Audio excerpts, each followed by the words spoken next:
A motorcycle is a perfect machine. Put one in gear and hop off and watch it go straight without falling, and you will quickly see this perfection in motion. As they say, the one component that changes such a perfect machine is often the nut attached to the seat and handlebars. That nut, the rider, will steer that machine into chaos or euphoria, and has been doing so since the early days. No matter what changes on the machine, the rider never changes. The rider is still a person who wants to feel the breeze with the hum of an engine beneath them. No different than it was 100 years ago. When you meet someone who still relishes in taking these antique cycles, keeping the rust from building up, and pushing the boundaries of what they can still do, you've met someone who's actively keeping the magic alive in the motorcycle community.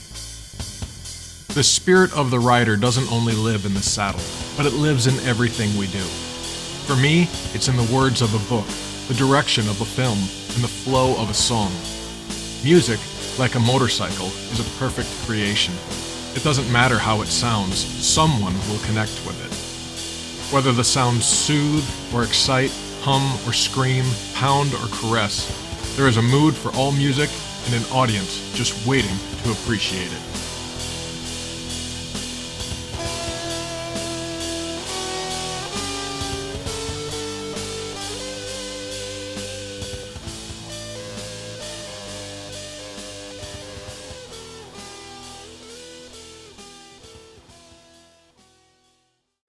Hello, and thank you for tuning in to the next story. I'm your host, Justin, and I'm here today with Steve McPhillips from Max V-Twin. How you doing, Steve? Hey, man. Nice to see you. Hey, likewise. Thanks for having me in here today. So tell me about what you got going on in this shop here. Mainly just antique Harleys. What are we looking at here? This is actually my 1947 Harley Davidson Knucklehead, and I run this out at the Bonneville Salt Flats. I'm currently trying to break the land speed record for the antique class. So, no kidding. Yeah. How often do you head out to Bonneville for this?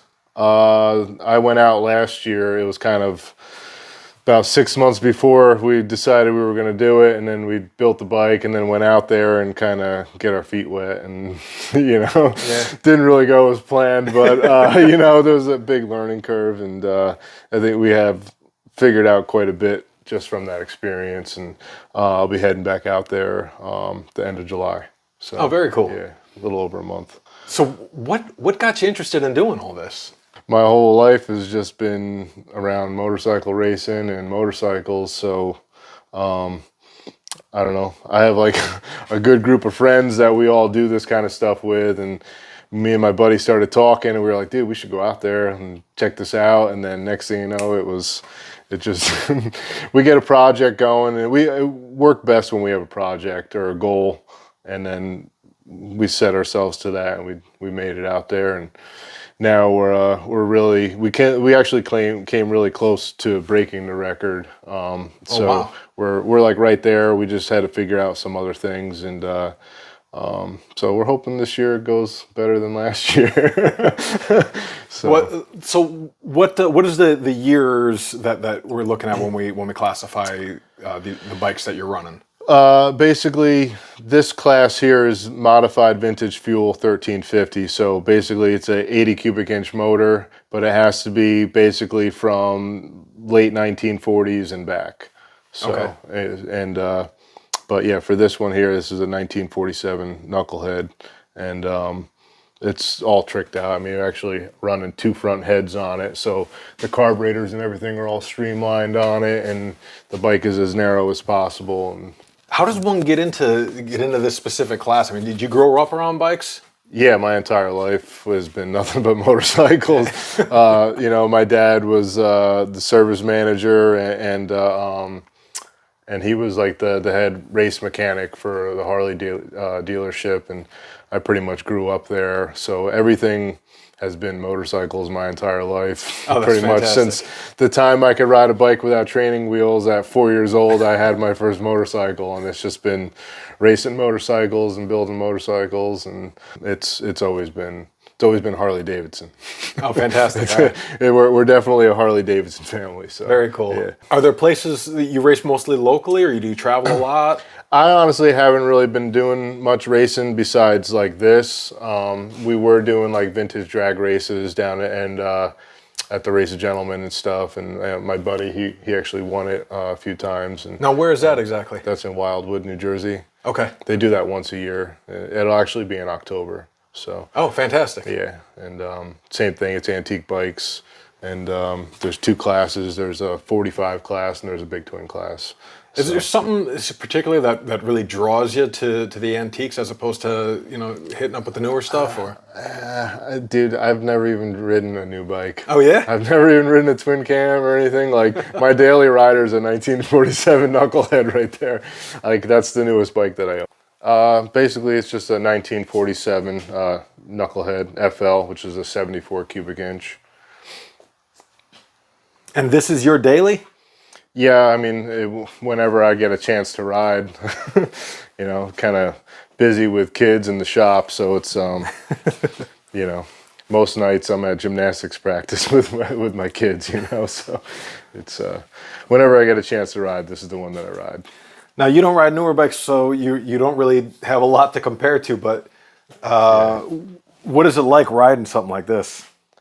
I mean, for me, it's second nature, but most people will probably get on it and not know what to do, It's, what do you think are the biggest challenges? Well, you got a foot clutch and, tank shift, and probably be their biggest challenge is getting it started, Now, you said that your dad was a service manager over at Maroney's Harley, that's in New Windsor, New York? Yeah, that was the only place he ever worked at. He started working there when he was 14, building bicycles, because they used to have a bicycle dealership there. Oh, wow, I had no idea. Yeah, and then he basically, him and Patrick, the owner, they raced all across the country together, and then pretty much just, transitioned into being a mechanic and an engine builder, and then basically this is, like I said, this is all we've ever done, man. We're a motorcycle family, so, and then we really got into the antiques probably about 20 years ago or so. I think the thing that draws me to them the most is like you develop like a real connection with them, because it's like if you're gonna own one of these things, you have to know how to work on it. Most of the stuff now, you're buying parts and you're building these things out of parts. Like finding complete ones together are pretty rare and expensive. So, you're really going through the whole process of hunting down all the parts. We go all over the country looking for parts. So it's. Okay.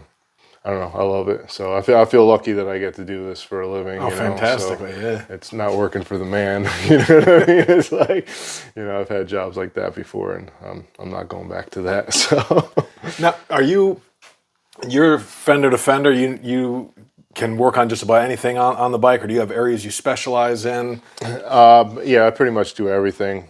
We do everything in-house here. Oh, so, wow. Yeah, so all the way from metal fabrication to machining. We have a full machine shop, and motor-wise, we do everything in-house for that. The only thing that I didn't do for this was I had to have a special cam made for it. Oh, wow, okay. But other than that, and a guy out in California that's what he does. He built that for me, so that's Line Weber. So, but other than that, we do everything in-house. Wow. And now when you're doing work with the shop, is this mostly just on your bikes? I'm assuming you're doing work for other people as well a lot? Oh, yeah. It's we probably have like 40 customer motors here right now. Oh, wow. Yeah. And is it all time frame specific, or do you kind of work on everything? It's basically from 1936 and up. I basically, Evos are like the cutoff? The cutoff, yeah. Okay.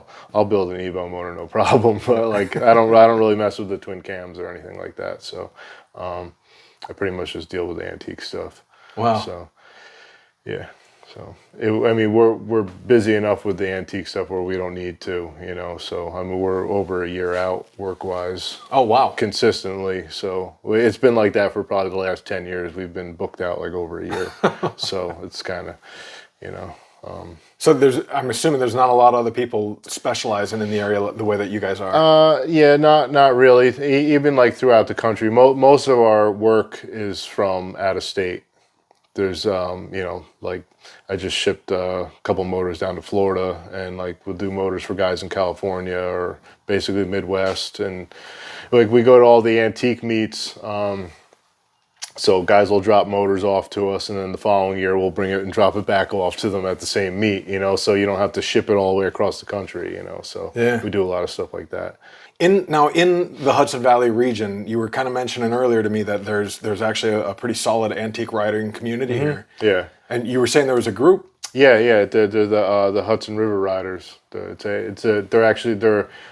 AMCA chapter, the Antique Motorcycle Association. They have designated chapters all over the country, and they just put on their annual swap meet a couple weeks ago. That was down in Putnam Valley. Okay. So, but yeah, there's probably 40 something guys, and they all ride antique bikes. What's this bike I'm seeing over here? Oh, this is a 1964 factory Harley KR. This was the factory dirt track bike from back in the 60s. It's not done yet. We're waiting on paint. Very cool. And where is this going to end up? That's my dad's bike. That one's going to go in his living room. That's awesome. Next to the other ones. Next to the other ones? Yeah. Tried to talk him into letting us take it out to Bonneville, but that was a big no. He said no pretty quick.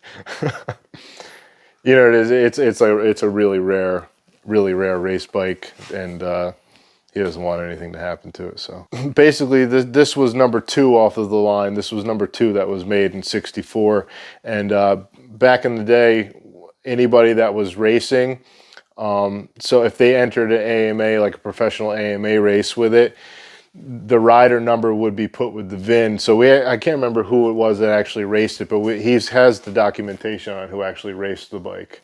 So, but yeah, this was raced in AMA Pro races back in the day. And so you said, so now you got plans for heading to Bonneville again later this year, and that's make that attempt to break that record once more. Hopefully, yeah. So I'm assuming if we don't get it this year, you're just going to keep on going until it happens. Yeah. They call it salt fever.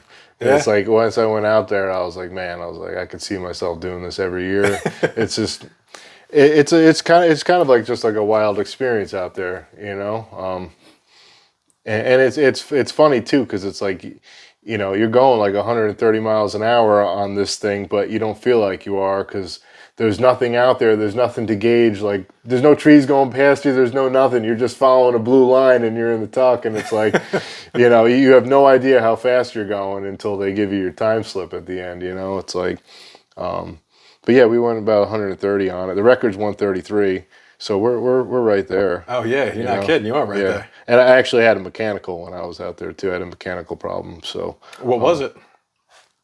Oh, I leaned it out too much. I ended up blowing a hole through the top of the piston. So yeah, it was. That's the other thing. I gotta like, I don't know. I gotta learn to like cool it when I'm out there. When I know something's wrong, I need to like not be so committed to it, because it's like, I was always told, like, as like a young kid, when you're doing this kind of stuff, it's like, just unplug your brain and go. Like, that's what Maroney used to say to us all the time, just unplug your brain and just go. And then like, that way you don't worry about anything else, you don't even think about any, and then that's the problem. You just get like this and you're holding it, and something's gonna give out, but you just stay committed. And I gotta learn to just cool it, because these things are pretty expensive. It's like, I blew up like a $40,000 motor last year out there. I mean, I grenaded. Yeah, that happened at about 130 miles an hour. The whole back end of the motor, the rear cylinder was gone, exploded on me. So I knew exactly what happened. So once you break that record, then what? Keep pushing it. Try and break your own records after that? Yeah. Love it. Yeah. It's a lot more to it than just like the racing part. It's like all the hours we spend out here, like, putting our minds together and coming up with this, and we spend a lot of quality time together. Like, just enjoying life and enjoying what we're doing, and we've built a lot of race bikes out of here, which is good, man. And it's a cool thing to think about, a vehicle meant to fit just one person bringing people together. Oh yeah. All right, man. Thank you very much for having me. Thank you, man. Great meeting you, and great to see your shop. And I'm excited to see you break that record, man. I'm hoping so, man. We'll see. We'll see how it goes. I'll keep you updated. Awesome. Appreciate it. Yeah, thanks, man. Cool.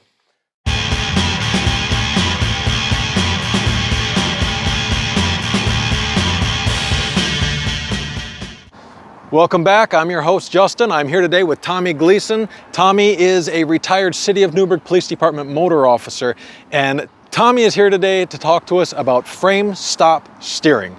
Tommy, what in the hell is frame stop steering? It's funny because I kind of coined that phrase 5 minutes ago, Justin. To confuse us all? Yeah, but that's how I roll, as you know this. Justin knows me. You have frame stops on your handlebars, all right? And that's where your handlebars stop. So it's in the word, it's stop. It's a frame stop. You can turn your handlebars until you hit those frame stops. Now, there are things you can do on most motorcycles, and I'm not saying I've ever seen this done, but the frame stops can be altered. I wouldn't suggest that. No, of course not. But I believe anything can be altered on a motorcycle. It's called... customization, right? Thank you, yeah. So, I know there's competitions that people compete in, and you can take a little bit off of your frame stops to get a little more turn. But basically, frame stop steering is when you ride your motorcycle and you turn it until you can no longer turn your handlebars anymore, you have reached your frame stops. Now, if you're good enough to ride a motorcycle all the way to the frame stops and turn it, you are turning that motorcycle around as tight as that motorcycle is physically capable of turning, unless you can lean it more. Now, the more you lean it, the more it can come in, but it can only, increase decrease your radius by so much. Now, Tommy, you said if you have the capability. It makes it sound like this might be an advanced technique. This is a very advanced technique, but it's a simple technique. Okay. You ride the rear brake, you don't touch the front brake, and it is all basically in your friction zone and your clutch control, your rear brake, dragging the rear brake, we call it, and just a easy, constant throttle. People get a little throttle junky. You're doing all the control with your left clutch hand anyway. Okay. So you're never fully out. You are always controlling power to the rear wheel with your left hand. And that's what enables you to use the extra balance and tighten those circles up tighter than most riders are able to, all the way to the frame stops. Most riders, I would dare say, never touch their frame stops. All right, fantastic. Anything else you want to touch on that? I think we're good. Perfect. Thank you very much, Tommy.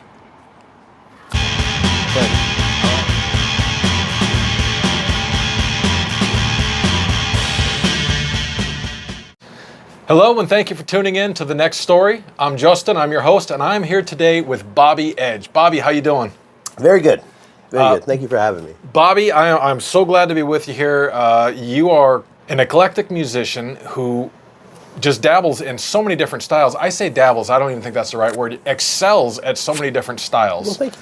So you've got, how many projects are you working right now? I don't know. I have this one that we're doing. I don't know what the name is, but I suggested the name Club Soda.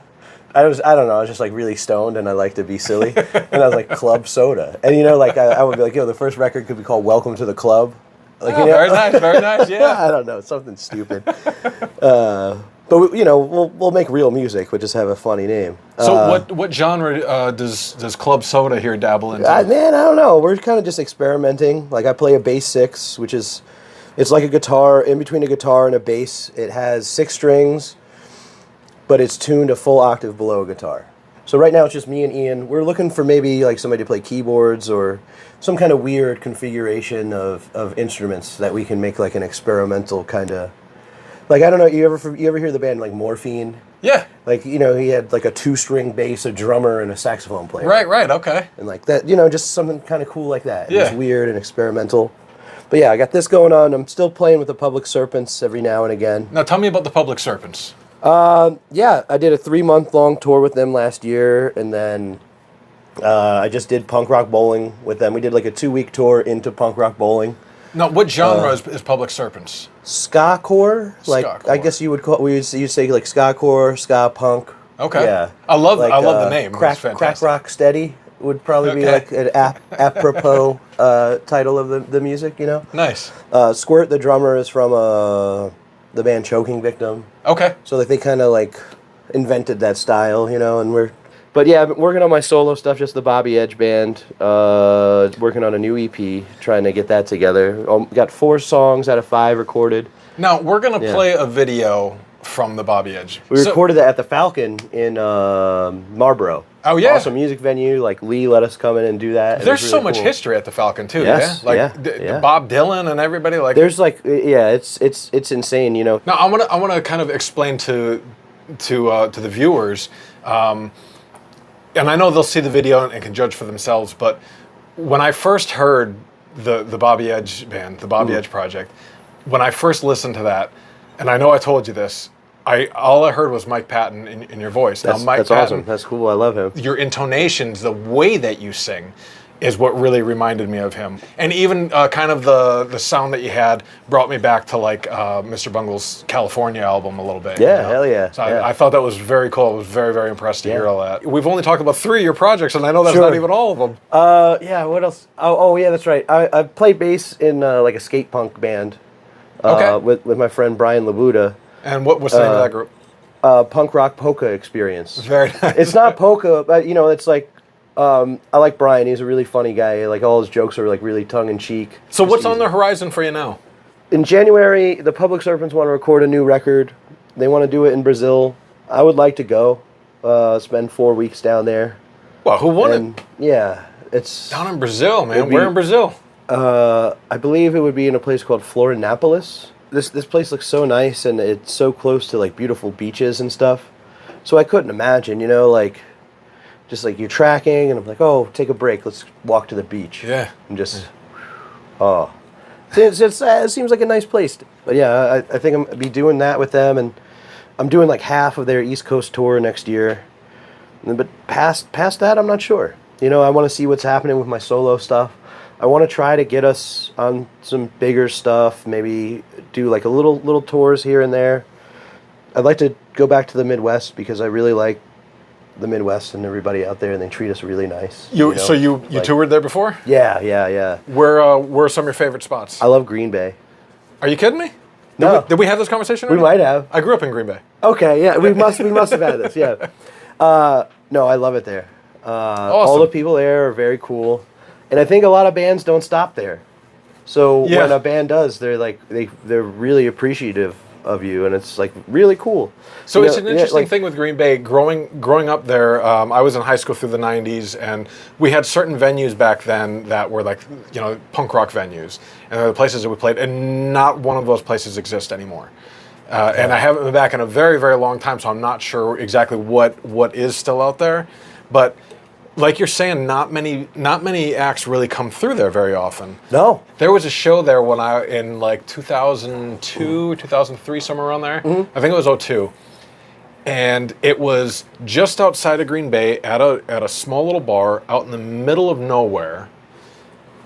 And it was Hatebreed, Oh my God. Sickness, Seven Angels, Seven Plagues. Oh my God, really? And there might have been 50 people there. Nobody had any clue what was going on. And That's insane. yeah, it was an insane show. That and I must will have been tell you- fun to be there with 50 people there, though. It was you know? an Yeah. absolute blast. It was one of the craziest mosh pits I'd ever been in, and I was in it through like the entire show. Hell yeah. It was nuts. I was a bloody mess. There was one point where I just looked down and noticed my shirt had somehow come off of my body. I never took it off. It just suddenly was. When did that happen? Yeah, It was just insanity. Yeah. Insane I've show. seen the shirt disintegrate in the pit, you know, or it's just like it looks like it gets beamed away by the Enterprise. You know? Right? Like, what just happened? Yeah. Oh yeah, that's fun. That's how you know you're having a good time, you know. Yeah. But yeah, I figure like we'll do like a, and then like maybe like start going like I don't know what Kansas City, St. Louis, whatever is like if you go Oh, you that can drop way. way down, yeah. Yeah, You then get there, then like Memphis, and then you know. Yeah, Memphis is. Have you been to Memphis? Yeah, I love it there. I have a lot of good friends there. I actually Nice. have a funny story. The Bobby Edge band was playing there. It was the first tour that we did. Yeah, we did the Midwest and we did that loop, and it was at this place called High Tone, and they're in a new location. the bottom floor was like where like the smaller bands would play, so we were down there. And then up top they had like bigger acts, and I was just outside drinking a beer, smoking a cigarette, and then just out of the fucking green room door I just see Brent Hines walk out from Mastodon, and I'm like, Oh, wow. and I couldn't fully process it at first. And I said, hey man, I know you from somewhere. You look really familiar. He's like, yeah, I'm Brent Hines from Mastodon. And I was like, oh, shit. And I ran. I brought him a bunch of merch, and he came. He sat there, and he hung. You're like, so not from the bar the other night, then. Yeah, and he came, and he hung out with us for like an hour and a half. And Nice. it was nice. He was a really nice guy, you know. I know that, you know, he just left Mastodon, and then there's like a lot of things people have to say about him, but I met him. I thought he was a great guy. Nice. He was super nice to just a little small touring act, you know. Yeah. But he was on tour with he actually has like a surf rock band that he was. Oh, with. wow. And Wow. I was like, oh, well, hang on, guy. And I had a sticker on the bathroom door of the High Tone, and I was like, hey, I'm Bobby Edge, and it you know, it's like the pentagram with the devil in it, but I gave it really cute eyes, and it just says Bobby Edge is still punk. And I said, I'm Bobby Edge. He's like, oh, I saw your sticker. Bobby Edge is still punk on the. I was like, oh man, that's cool, man. I was like, that's so fucking cool. I got fucking hammered that night. We were playing with my friends, the Glory Holes. You should check them out. They just put out a new record that's very, very good. Nice. Yeah, that's the Glory Holes. They're on Spotify. Very good. Well, we got to plug Cassandra Studio. That's where we're at in Beacon. That's right. Beacon, New York. Is a lovely studio here in the old Beacon High School. I hope my new record's out by the time that this drops. And if it is, check it out. It's called Dirt Handsome. Dirt Handsome Yeah. Bobby Edge. by Bobby Edge. And Yeah. when is that supposed to be released? I don't know. All right, man. Thank you very Thank much. you, Justin. It's been a pleasure talking with you. Yeah, it's very nice. And I'm looking Thank forward you to so see the future of Bobby Edge. Sweet, man.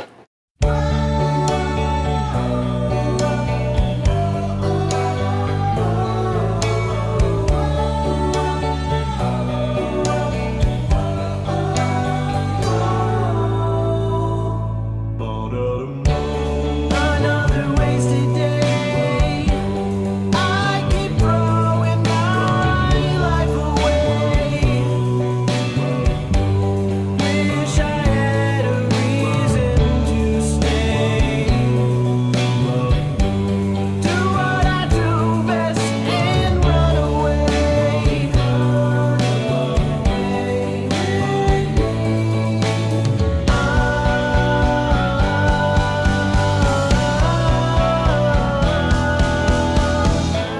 Let's bury it. Try to forget it. Another sleepless night.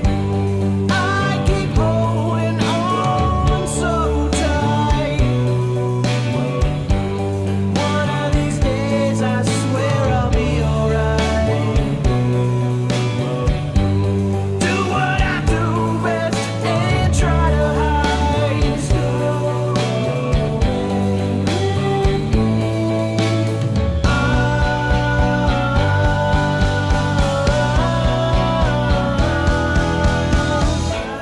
Let's bury it. Try to forget it. Time goes on, don't go back, and that's all that matters. Time goes bad, and we rot. You'll be gone forever. Time goes on, time goes back, and that's all that matters. Time goes bad, and we rot. You'll be gone forever.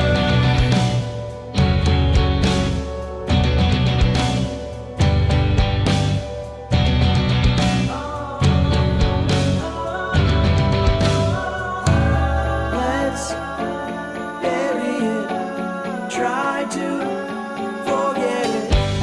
Time goes on, don't go back, and that's all that matters. Time goes bad, and we rot.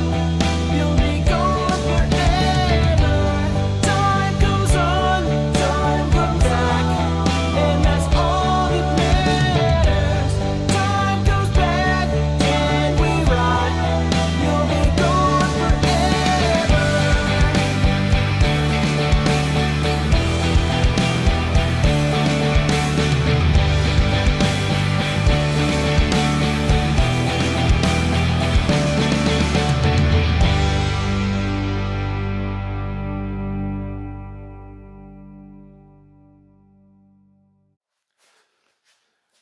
Hello, and thank you for tuning in once more to the next story. I'm your host, Justin, current author of I Almost Forgot to Kill You.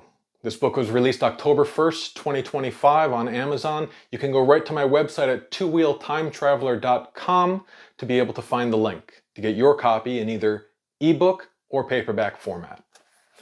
I'd like to read you another excerpt from this book just to spark your interest a little bit. Tearing my gaze from her, I look out the window to see an older model motorcycle parked at the edge of a small parking lot with a brightly colored "For Sale" sign taped to the windshield. "Wait, can you stop here?" She pulls into the lot and I immediately jump out of the car to read the sign. 1981 Honda Goldwing, runs well, $900, firm. The paint is a chipped and sun-faded shade of black with thin gold pinstriping. The windshield is aged and full of tiny scratches, but passable. Aside from a few small dings here and there, the overall body condition seems fine. "You're a motorcycle guy?" she asks through the open passenger door. I nod my head as I run a hand over the hot chrome of the handlebars. Definitely. Standing next to this vehicle fills me with a sense of shrouded nostalgia at uncovering something about myself. Throwing a leg over, I allow my weight to sink down onto the cushioned seat and a smile spreads over my face. "You want to fire her up?" a gravelly voice shouts across a small lot from the building entrance. An older male with a large potbelly and an easy saunter comes my way. His eyes are more fixated on Tara's car, and I realize he's seeing quick cash in his eyes. "Yes, I do." The man pulls out a key and turns it into place, illuminating a panel of lights on the fairing and a sense of excitement in my heart. A smile spreads across my face until it almost hurts. With a hidden instinct, I reach out and squeeze the clutch with my left hand and push my right foot down onto the brake pedal. The thrill rush of adrenaline courses through my veins as my thumb presses down on the starter button, causing the engine to crank over. I try for a moment, but nothing catches. "That's all right," the man says. "She's old. Give her another go." On the second attempt, the engine cranks once more, spits and sputters, then fires up. It's a satisfying feeling that races through my entire being, the soft rumble of the engine as I crank the throttle, hearing the exhaust push out some of the neglect that has caused a buildup in the carburetors. "Spin her around the parking lot." His voice is full of confidence, knowing what I'm feeling inside, knowing this bike is selling itself. I take the cycle in a series of slow, tight loops, deftly exercising movements as natural as walking or breathing. When I pull back up to the bike's original spot and look up at Tara, she returns my gaze with an excited smile and fiery eyes. "The title's clean," the man says as I kill the engine. "Everything works." "I should have the money in 2 weeks," I tell him, running the calculations in my head. "Well, I can't hold it for you," he tells me, the corners of his mouth pulling into a frown, "and I can't take anything less than 900 either." I feel a surge of disappointment, but there isn't much I can do about it. "That's all I can do," I tell him. "I'll be back when I have the money." As I climb off the bike, I'm already making other plans for taking ownership of the machine.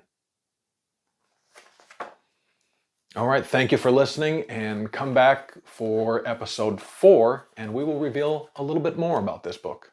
Thanks.